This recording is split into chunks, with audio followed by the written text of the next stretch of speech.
പ്രിയമുള്ള മലയാളി പ്രേക്ഷകരെ, ഞാൻ അവതരിപ്പിച്ചുകൊണ്ടിരിക്കുന്ന ഗാന്ധിജിയുടെ നീതിശാസ്ത്രം എന്ന ചാനൽ പരമ്പരയുടെ 20ാമത്തെ എപ്പിസോഡാണ് ഇന്ന് അവതരിപ്പിക്കുന്നത്.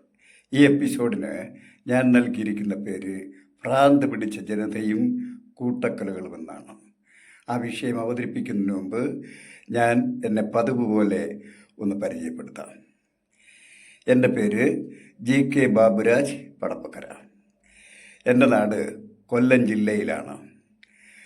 മാത്രമല്ല, ഞാൻ വളരെ വിദ്യാഭ്യാസമൊന്നും ലഭിച്ചിട്ടില്ലാത്ത ഒരു മത്സ്യത്തൊഴിലാളി ആയിരുന്നതുകൊണ്ട് എനിക്ക് കാര്യമായ വിവരവും വിദ്യാഭ്യാസമൊന്നും ഇല്ലാത്തതുകൊണ്ട് നിങ്ങളെൻ്റെ തെറ്റുകുറ്റങ്ങളൊക്കെ ക്ഷമിച്ച് എൻ്റെ ഈ ചാനൽ പരമ്പരയിൽ എന്നോടൊപ്പം സഹകരിക്കണമെന്ന് വിനീതമായി അഭ്യർത്ഥിച്ചുകൊണ്ട് ഞാൻ ഈ ചാനൽ പരമ്പര ആരംഭിക്കുകയാണ്.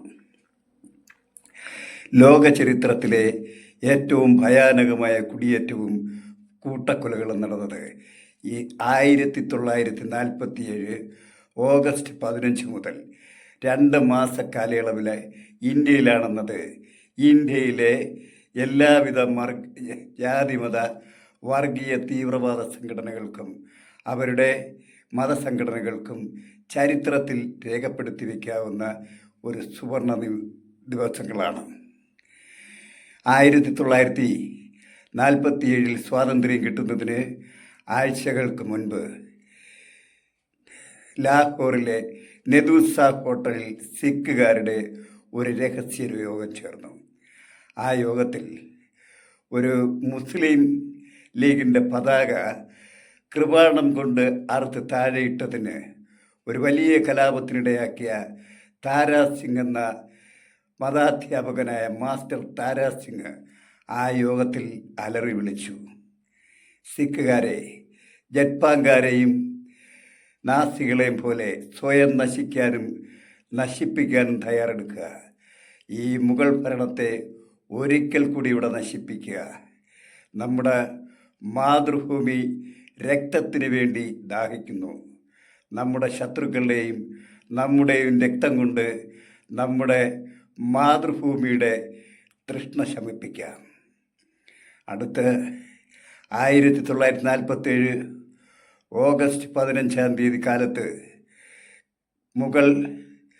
മുഗൾ കോട്ടയിൽ സ്വാതന്ത്ര്യദിനം അമൃത്സറിലെ മുഗൾ കോട്ടയിൽ സ്വാതന്ത്ര്യദിനം ആഘോഷിച്ചുകൊണ്ടിരിക്കുമ്പോൾ തൊട്ടടുത്ത മുസ്ലിം പ്രദേശങ്ങളിലേക്ക് ഒരു കൂട്ടം സിഖുകാർ ഇരച്ചു കയറി കിരാതമായ നരനായാട്ടഴിച്ചു വിട്ടു.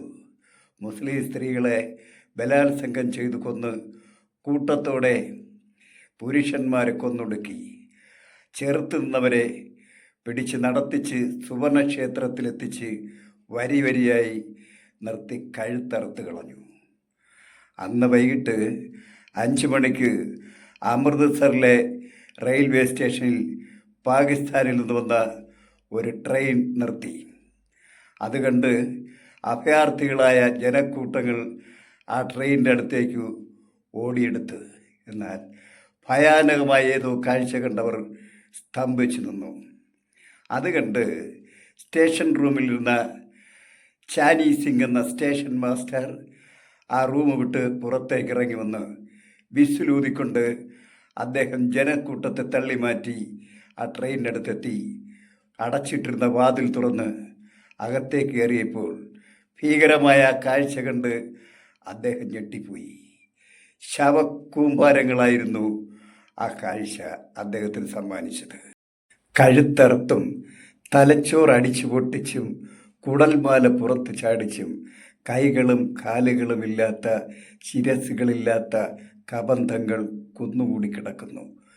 അതിനിടയിൽ എവിടെയോ ശ്വാസം മുട്ടിയ ഒരു ഞരക്കം ചാനീസ് കേട്ടു. ജീവിച്ചിരിക്കുന്നവരാരെങ്കിലുമൊക്കെ അവശേഷിച്ചിട്ടുണ്ടെന്ന് കരുതി അദ്ദേഹം വിളിച്ചു പറഞ്ഞു, കൂട്ടരെ, ഇത് അമൃത്സറാണ്. ഞങ്ങളിവിടെ ഹിന്ദുക്കളും സിഖുകാരും മാത്രമാണുള്ളത്. പോലീസുകാരും സ്ഥലത്തുണ്ട്. നിങ്ങളിൽ ജീവനുള്ളവരാരെങ്കിലും ഉണ്ടെങ്കിൽ ഒന്ന് വിളിച്ചു പറയൂ. ഉടനെ ഒരു സ്ത്രീ ഒരു ശിരസുയർത്തിക്കൊണ്ട് അല്പമൊന്ന് പൊങ്ങി അവൾ വിളിച്ചു പറഞ്ഞു, ഇതെൻ്റെ ഭർത്താവിൻ്റെ ശിരസാണ്. അദ്ദേഹത്തിൻ്റെ ശരീരം എവിടെ? അടുത്ത നിമിഷം ആ സ്ത്രീ ഒരാർത്തനാദത്തോടെ നിലം പതിച്ചു. ചാനി സിംഗ് ആ കാഴ്ച കണ്ട് തളർന്നുപോയി. ഒരു നിമിഷം അദ്ദേഹം അന്തം വിട്ടു നിന്ന ശേഷം ആ ശവക്കൂനകളുടെ മുകളിലൂടെ മുന്നോട്ട് നടന്ന് ആ ട്രെയിനിൻ്റെ 8 കമ്പാർട്ട്മെൻറ്റുകളിലും അദ്ദേഹം അരിച്ചു പിറക്കി. ജീവനുള്ള ഒരു മനുഷ്യനെ പോലും അയാൾക്ക് കാണാൻ കഴിഞ്ഞില്ല. വൃദ്ധരും കുട്ടികളും അടങ്ങുന്ന ആ ശവക്കൂനയുടെ ദുർഗന്ധം സഹിക്കവയ്യാതെ 8ാമത്തെ കമ്പാർട്ടിൽ നിന്ന് അദ്ദേഹം പുറത്തേക്ക് ചാടി.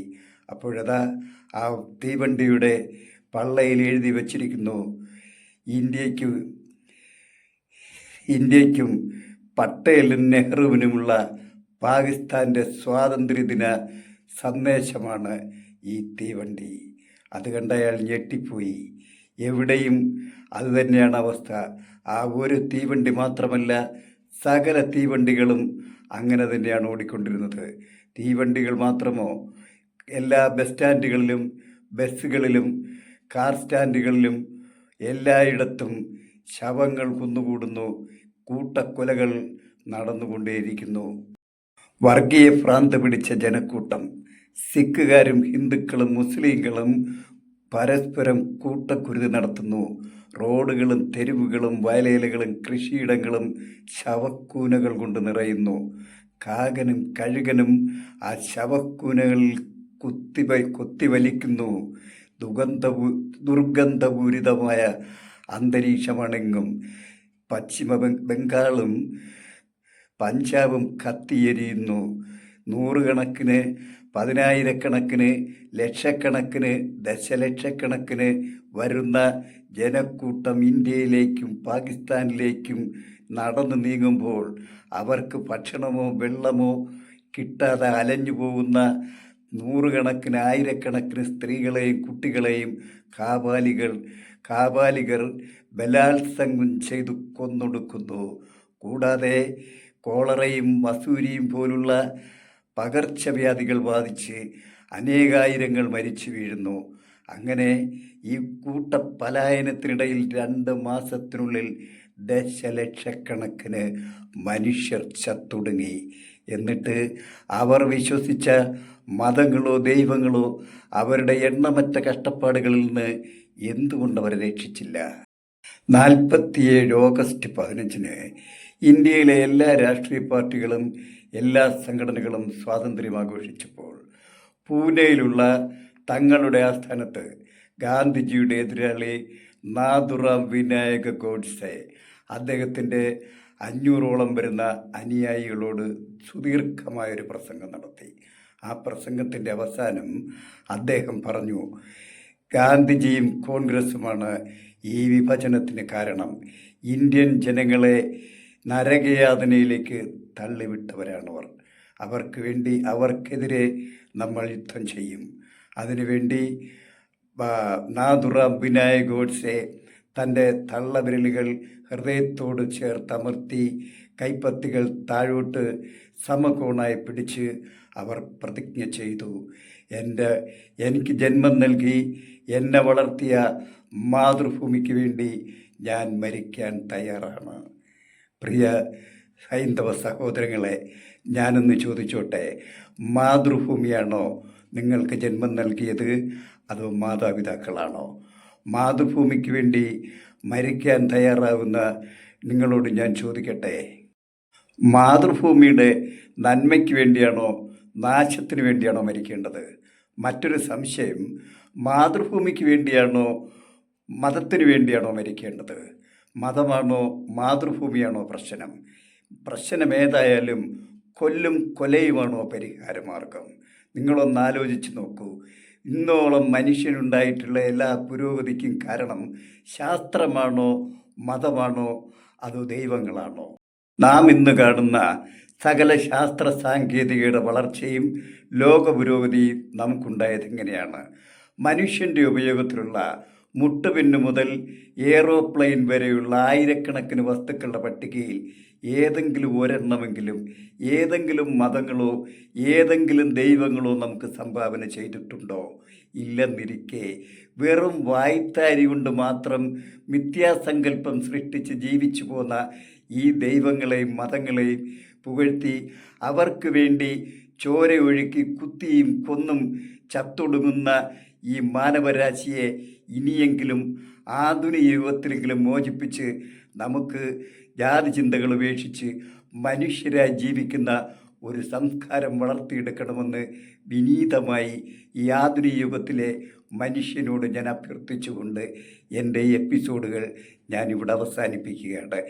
ഈ എപ്പിസോഡ് നിങ്ങൾക്ക് ഇഷ്ടപ്പെട്ടുവെങ്കിൽ നിങ്ങൾ സബ്സ്ക്രൈബ് ചെയ്തും ഷെയർ ചെയ്തും കേരളമാകെ പ്രചരിപ്പിക്കണമെന്ന് വിനീതമായി അഭ്യർത്ഥിച്ചുകൊണ്ട് ഞാൻ എൻ്റെ വാക്കുകൾ ഉപസംഹരിക്കുന്നു. നിങ്ങൾക്ക് നമസ്കാരം. ലാൽ സലാം സഖാക്കളെ, ലാൽ സലാം ജനങ്ങളെ.